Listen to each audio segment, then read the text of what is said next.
Good morning, students. Today let us study substitution reactions in square planar complexes. D8 low spin complexes usually will have a square planar structure.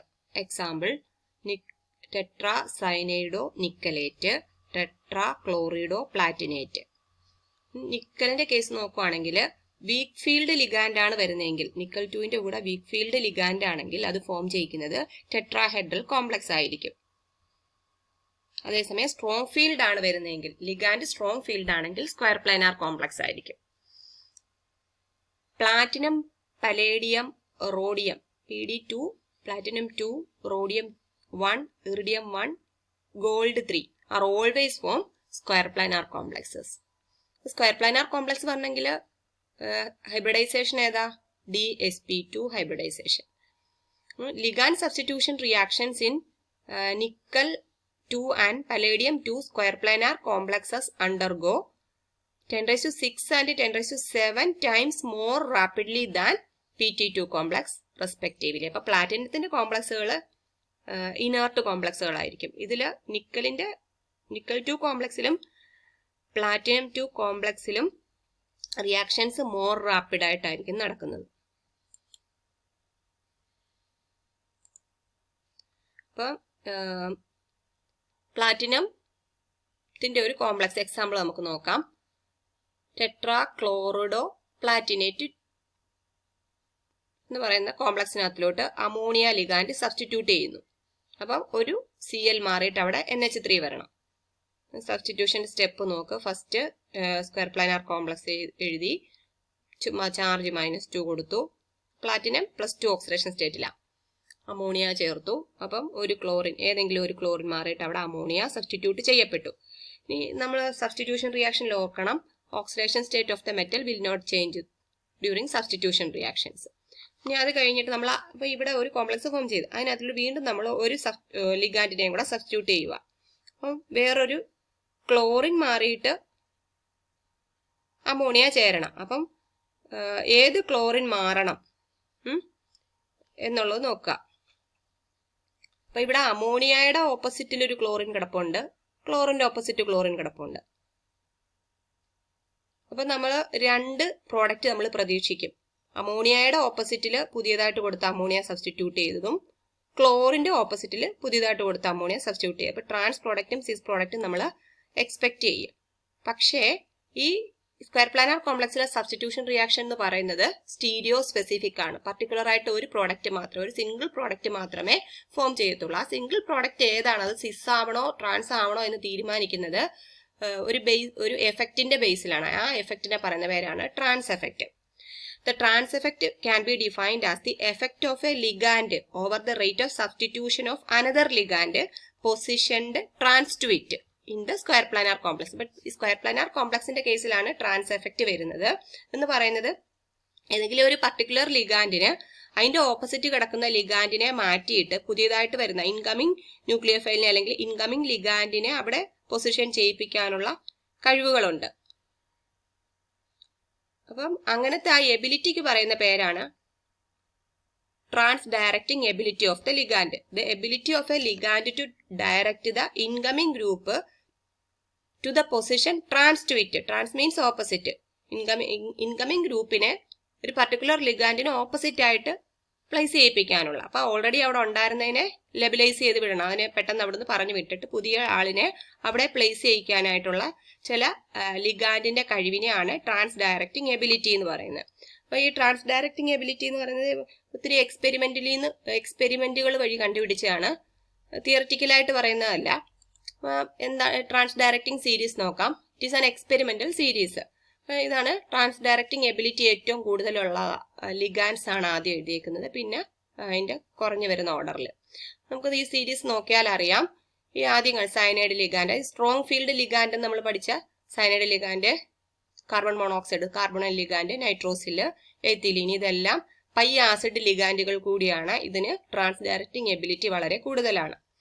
പിന്നെ നമ്മൾ നോക്കുമ്പോഴത്തേക്ക് വാട്ടറിന് ഏറ്റവും കുറവ്, trans directing effect വളരെ കുറവ്. അതിനേക്കാളും കൂടുതലുണ്ട് അമോണിയയ്ക്ക്, അമോണിയേക്കാളും കൂടുതലുണ്ട് ഹാലജൻസിന്.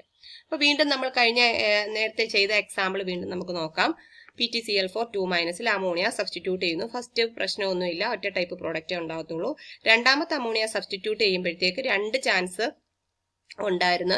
ഈ അമോണിയയ്ക്ക് ഓപ്പോസിറ്റിലോട്ട് വീണ്ടും പുതിയ അമോണിയയ്ക്ക് കയറാം, അല്ലെങ്കിൽ ഈ ക്ലോറിന്റെ ഓപ്പോസിറ്റിൽ അല്ലെങ്കിൽ ഈ ക്ലോറിന്റെ ഓപ്പോസിറ്റിൽ അമോണിയയ്ക്ക് കയറാം. ഇവിടെ എന്താ സംഭവിച്ചത്? ഈ ക്ലോറിന്റെ ഓപ്പോസിറ്റിലാണ് നമ്മളിപ്പോൾ അമോണിയയെ സബ്സ്റ്റിറ്റ്യൂട്ട് ചെയ്തിരിക്കുന്നത്. അപ്പൊ അതെങ്ങനെയാ വന്നതെന്ന് നോക്കിയാൽ ഈ സീരീസ് നോക്കുക. സീരീസിൽ ട്രാൻസ് ഡയറക്റ്റിംഗ് എബിലിറ്റി കൂടുതലാണോ അയാളിന്റെ ഓപ്പോസിറ്റിൽ മാത്രമേ പുതിയതായിട്ട് വന്ന ലിഗാൻഡിനെ പ്ലേസ് ചെയ്യത്തുള്ളൂ. അപ്പൊ ക്ലോറൈഡിനെയും അമോണിയയും കൂടെ നോക്കിയാൽ ക്ലോറൈഡ് ലിഗാൻഡിനാണ് ട്രാൻസ് ഡയറക്റ്റിംഗ് എഫക്റ്റ് കൂടുതലുള്ള, എബിലിറ്റി കൂടുതലുള്ളത്. So this ammonia goes to the place opposite to that of this chlorine atom. നമുക്ക് ഇങ്ങനെ ക്വസ്റ്റ്യൻ വരാം. Devise a suitable methodology to synthesise cis PtNH3 twice Cl2 and trans PtNH3 twice Cl2 from a suitable starting material. അപ്പോൾ നമ്മൾ starting material എടുക്കുമ്പോൾ ശ്രദ്ധിക്കണം. ഇതിപ്പോൾ ആദ്യം എടുത്തേക്കുന്നത് PtNH3 4 times 2+ ആണ്. എന്നിട്ട് അതിനകത്തോട്ട് നമ്മൾ ക്ലോറൈഡ് ലിഗാൻഡിനെ സബ്സ്റ്റിറ്റ്യൂട്ട് ചെയ്യുന്നു. ഫസ്റ്റ് ഏതെങ്കിലും ഒരു അമോണിയ മാറി അവിടെ ക്ലോറൈഡ് വന്ന്, രണ്ടാമത് ക്ലോറൈഡ് സബ്സ്റ്റിറ്റ്യൂട്ട് ചെയ്യുമ്പോഴാണ് അവിടെ പിന്നെയും പ്രശ്നം. ആദ്യം ചെയ്ത ക്ലോറിന്റെ ഓപ്പോസിറ്റ് ആയിട്ട് പുതിയ ക്ലോറിൻ വരണോ, അതോ ഇവിടെ കിടക്കുന്ന ഏതെങ്കിലും ഒരു അമോണിയയുടെ ഓപ്പോസിറ്റ് ആയിട്ട് ക്ലോറിൻ കയറണമെന്ന്. അപ്പൊ നമുക്ക് സീരീസിൽ നമുക്ക് ഓർമ്മയുണ്ട്, ഹാലജൻ ആണ് അമോണിയക്കായാലും ട്രാൻസ് ഡയറക്റ്റിംഗ് എഫക്റ്റ് കൂടുതൽ. അപ്പൊ എന്താ ചാൻസ് ഉള്ളൂ? ഈ ക്ലോറൈഡിന്റെ ഓപ്പോസിറ്റില് പുതിയ ക്ലോറൈഡ് കയറാനുള്ള ചാൻസേ ഉള്ളൂ. അപ്പൊ നമ്മൾ പർട്ടിക്കുലർ ആയിട്ട് പ്രോഡക്റ്റ് ഏതാണ്? ട്രാൻസ് പ്രോഡക്റ്റേ ഉണ്ടാകത്തുള്ളൂ. ഇനി നമുക്ക് സ്റ്റാർട്ടിംഗ് മെറ്റീരിയൽ PtCl4 2- എടുത്തിട്ട് നോക്കാം. PtCl4 2- എടുത്തിട്ട് ആദ്യം അമോണിയ സബ്സ്റ്റിറ്റ്യൂട്ട് ചെയ്തു. അപ്പോൾ ഏതെങ്കിലും ഒരു ക്ലോറിൻ മാറി അമോണിയ നിന്നു. രണ്ടാമത് വീണ്ടും അമോണിയ സബ്സ്റ്റിറ്റ്യൂട്ട് ചെയ്തപ്പോൾ ക്ലോറിന്റെ ഓപ്പോസിറ്റ് പോകണോ അമോണിയയുടെ ഓപ്പോസിറ്റ് പോകണോ? ട്രാൻസ് ഡയറക്റ്റിംഗ് എഫക്റ്റ് കൂടുതലുള്ളത് ക്ലോറിനാണ്. സോ ക്ലോറിന്റെ ഓപ്പോസിറ്റ് ആണ് അമോണിയയെ സബ്സ്റ്റിറ്റ്യൂട്ട് ചെയ്യേണ്ടത്. അപ്പോൾ ഫൈനൽ പ്രോഡക്റ്റ് നോക്ക്, രണ്ടിന്റെയും PtNH3 twice Cl2 തന്നെയാണ്. പക്ഷെ ഇവിടെ കിട്ടിയത് ട്രാൻസ്, ഇവിടെ കിട്ടിയത് സിസ് ആണ്. അപ്പം നമ്മൾ സ്റ്റാർട്ടിംഗ് മെറ്റീരിയൽ ഏതാണോ എടുത്തത് അതിനനുസരിച്ചാണ് നമുക്ക് പ്രോഡക്റ്റ് കിട്ടുന്നത്. ട്രാൻസ് എഫക്റ്റ് ഒന്നും കൂടെ നോക്കാം. Trans effect may be defined as the labilization of ligands trans to certain other ligands which can be regarded as a trans directing ligand. അപ്പം ലെബലൈസേഷൻ എന്ന് പറഞ്ഞാൽ പെട്ടെന്ന് വിട്ടുകളയാ. ചില ലിഗാൻഡിന് ഞാൻ പറഞ്ഞ ഇല്ലേ,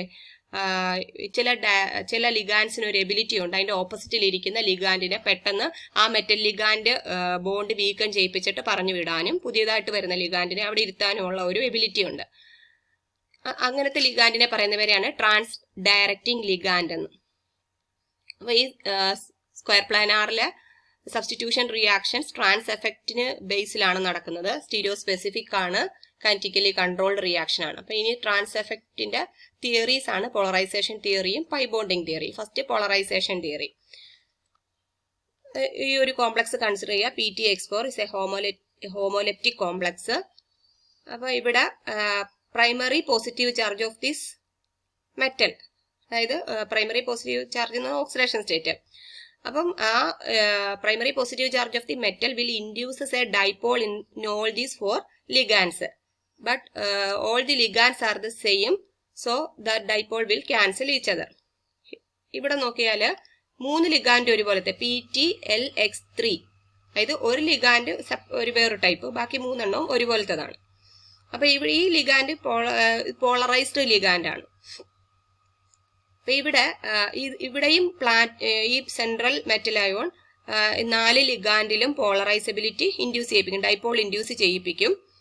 അപ്പം ഈ 2 ലിഗാൻഡിലെ ഓപ്പോസിറ്റ് കിടക്കുന്ന സെയിം വന്നിട്ട് അതങ്ങ് ക്യാൻസൽ ചെയ്തു പോകും. നെറ്റ് ഡൈപോൾ എന്ന് പറയുന്നത് ഇവിടെ 0 ആയിരിക്കും. പക്ഷെ ഇവിടെ നോക്കിയാൽ ഈ ലിഗാൻഡിന് കുറച്ച് പോളറൈസബിലിറ്റി ഉള്ളതാണ്. അപ്പം ഈ മെറ്റൽ ഇങ്ങോട്ട് ഡൈപോൾ ഇൻഡ്യൂസ് ചെയ്യുമ്പം തിരിച്ച് കറസ്പോണ്ടിങ് ഡൈപോള് ഈ ലിഗാൻഡും മെറ്റലിൽ ഇൻഡ്യൂസ് ചെയ്യിപ്പിക്കും. അപ്പം അതിന്റെ ഫലമായിട്ട് ഈ ലിഗാൻഡും മെറ്റലും തമ്മിലുള്ള ഇന്ററാക്ഷൻ കൂടും. ഈ 2 എൻഡ് വന്നിരിക്കുന്നത് നെഗറ്റീവ് പോസിറ്റീവ് എൻഡാണ്. ഇവിടെ നല്ല ഇന്ററാക്ഷൻ ആയിരിക്കും, നല്ല അട്രാക്ഷൻ ആയിരിക്കും. പക്ഷെ ഇവിടെ അപ്പോൾ ഇതിന്റെ ഓപ്പോസിറ്റ് കിടക്കുന്ന ലിഗാൻഡ് ഇവിടെ നെഗറ്റീവ്, ഇവിടെ നെഗറ്റീവ് തന്നെ വന്നു. അപ്പൊ ഇവിടെ ലൈക്ക് ചാർജസ് ക്രിയേറ്റ് ചെയ്യും. അപ്പോൾ ഈ ബോണ്ട് വീക്കൻ ചെയ്യും. The attraction of x trans to L for PT2 is reduced. ഇതാണ് പോളറൈസേഷൻ തിയറിയിൽ പറയുന്നത്. അപ്പം ഇങ്ങനെ ബോണ്ട് വീക്കൻ ചെയ്യുന്നത് കൊണ്ട് ഈ എല്ലിന്, അതായത് ഈ ലിഗാൻഡിന് ഓപ്പോസിറ്റ് ഉള്ള ഈ എക്സ് ലിഗാൻഡ് പെട്ടെന്ന് വിട്ടുപോകും. അതിൻ്റെ തന്നെ എക്സ്പ്ലനേഷൻ ആണ് ഈ എഴുതിയിരിക്കുന്നത്, വായിച്ചു നോക്കുക. Next pi bonding theory. ഇവിടെ നോക്കുക, മെറ്റലിന്റെ ഡി ഓർബിറ്റൽ ഇത് ലിഗാൻഡ്. ആക്ച്വലി ഇത് പൈയാസിഡ് ലിഗാൻഡ് ആണ് ഈ വരുന്നത്. ലിഗാൻഡിന്റെ പി ഓർബിറ്റല് മെറ്റലിന്റെ ഡി ഓർബിറ്റലും ചേർന്നിട്ട് P pi D pi bonding ഉണ്ടാക്കും. അപ്പൊ അതിന്റെ ആ എക്സ്റ്റെന്റ് ഓഫ് ഓവർലാപ്പിംഗ് എന്ന് പറയുന്നത് ഈ വളരെ കൂടുതലായിരിക്കും. മെറ്റലും ഈ ലിഗാൻഡും തമ്മിലുള്ള എക്സ്റ്റെന്റ് ഓഫ് ഓവർലാപ്പിംഗ് വളരെ കൂടുതലായിരിക്കും. അതിന്റെ ഫലമായിട്ട് ഇവർ തമ്മിലുള്ളത് സ്ട്രോങ് ബോണ്ട് ആയിരിക്കും. അതേസമയം ഇപ്പുറത്ത് നോക്കിയാൽ ഇത് എക്സ് എന്ന് പറയുന്ന ലിഗാൻഡ്, അതായത് ഈ എല്ലിന്റെ ഓപ്പോസിറ്റ് വന്ന എക്സ്, ഈ മെറ്റലിന്റെയും ഈ എക്സ് ലിഗാൻഡിന്റെയും ഓർബിറ്റൽ ഓവർലാപ്പ് എന്ന് പറയുന്നത് ലെസ് ആയിരിക്കും. കുറച്ച് വലിയ ഓവർലാപ്പിംഗ് ഒന്നും കാണത്തില്ല. അതുകൊണ്ട് ഇത് തമ്മിലുള്ള ബോണ്ട് വീക്ക് ആയിരിക്കും. അപ്പൊ പെട്ടെന്ന് തന്നെ ഈ ബോണ്ട് ബ്രേക്ക് ചെയ്തിട്ട് ആ ലിഗാൻഡിന് വിട്ടുപോകാൻ പറ്റും. M X is a labilized axis, അതായത് എം എല്ലിന് ഓപ്പോസിറ്റ് ഉള്ളതാണ് എം എക്സ് എന്ന് പറയുന്ന ബോണ്ട് വരുന്നത്. It's a labilized axis and X will go very easily. That is why the pi acid ligands are greater in position in trans directing series. Next applications of trans effect. ഒന്നാമത്തെ application എന്ന് പറയുന്നത് തന്നെ synthesis of cis trans isomers of different platinum complexes. അപ്പം നമുക്കറിയാം, നേരത്തെ പറഞ്ഞു സിസ് ആണോ trans ആണോ, നമുക്ക് ഏതാണ് പ്രോഡക്റ്റ് വേണ്ടത്, അതിനനുസരിച്ച് നമ്മൾ സ്റ്റാർട്ടിംഗ് മെറ്റീരിയലിനെ തീരുമാനിക്കണം. കുറെ എക്സാമ്പിൾ ഇതെല്ലാം സിന്തസിസ് ആണ് പറഞ്ഞേക്കുന്നത്. രണ്ടാമത്തെ ആപ്ലിക്കേഷൻ ആണ് identification of cis trans isomers. Cis trans ഐസോമറിനെ ഐഡന്റിഫൈ ചെയ്യാനും നമുക്ക് ട്രാൻസ് എഫക്റ്റ് ഹെൽപ്പ് ചെയ്യുന്നുണ്ട്.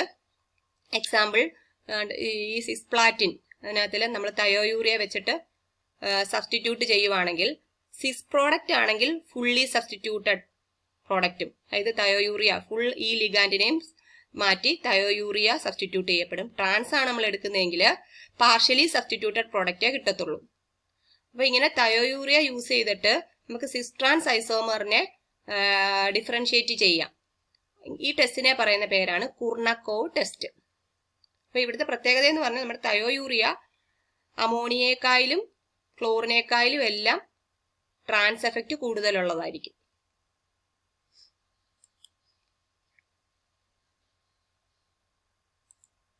Next mechanism of substitution in square planar complex. നമ്മൾ കഴിഞ്ഞ ദിവസം ലിഗാൻഡ് സബ്സ്റ്റിറ്റ്യൂഷൻ റിയാക്ഷൻസ് പറഞ്ഞായിരുന്നു.